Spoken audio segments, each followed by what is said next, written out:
Amber, thanks for coming down and talking to us today.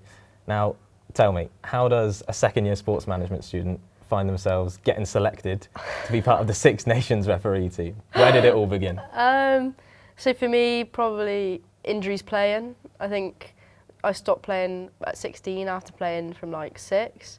So disappointment really. My family found online a women's only ready to ref course that the union were running.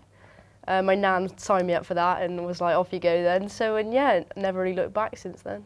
And what's the biggest challenges you face when you're out there reffing? I think probably the biggest thing is perception.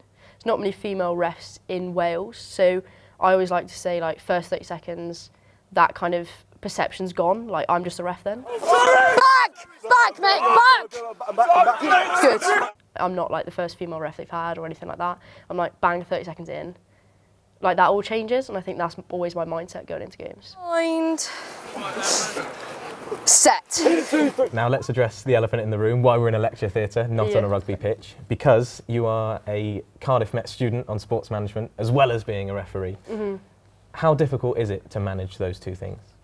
I think, like, first and foremost, it's knowing where your pressure points are. Now, February through to March is kind of a little bit quieter for me with the Men's Six Nations on. There's no National League games during that time. So I think this time for me is a period where I kind of focus on getting my uni work done, getting my prep ready to go into the Six Nations, all sorted. So then when I get to those pressure points at the end of March, April, I've kind of put uni work on a little bit of a sidetrack while I focus on that. And yeah, just structure, all the boring things really. Just getting a good diary, knowing where you need to be at what time is all I can say really. Uni have been really good with me if I need any extra time, or just even if I just need a chat. Sometimes it can be like I get a bit stressed about certain deadlines and things, especially when everything's going on. Like, and yeah, they're wicked if I ever need a chat or anything to go over things like that. Same standards as the first boys then, okay? Now, rugby is known as a slightly more respectful sport than most, but I'm sure at times you face backlash and players getting angry at you, etc. How do you deal with those situations? Yeah, I think it's definitely a challenge every ref faces across most sports. I think for me, there's just a difference between on-the-field frustration that's directed at players and teammates and then directed at you.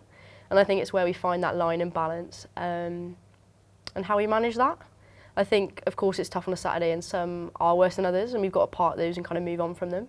But touch wood, I've always been pretty lucky so far and just minor little incidents, really. Hang on. Do you want to run? Here. They've both gone down this side, but I'm stood that side. I'm not in an accurate position to call. So you mentioned it there, the big one, the Women's Six Nations.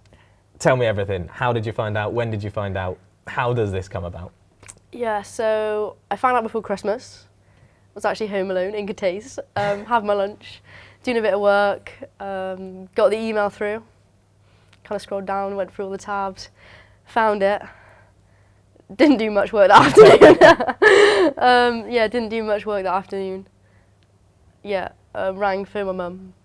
But of course it was like top secret then. Nobody could know until like the media announcement a few weeks ago. So yeah, super excited, rang my mum. Then she was super excited. And yeah, well, I couldn't sit down all afternoon then. So yeah, that was wicked, and yeah, just looking forward to getting involved in working with a class group of refs, and a nice trip to Italy as well. Yeah, nice trip to Italy. Parma, I believe. Yeah. Going out to Scotland. So you can top up your tan whilst you're there? Hopefully, yeah, but I'm kind of a burner, so maybe a bit of sun cream for me. Factor 50. Yeah, on at half time as well. We'll look out for it. Amber, thanks so much for coming down and talking to us today, and we'll see you on TV very soon. Thanks, guys.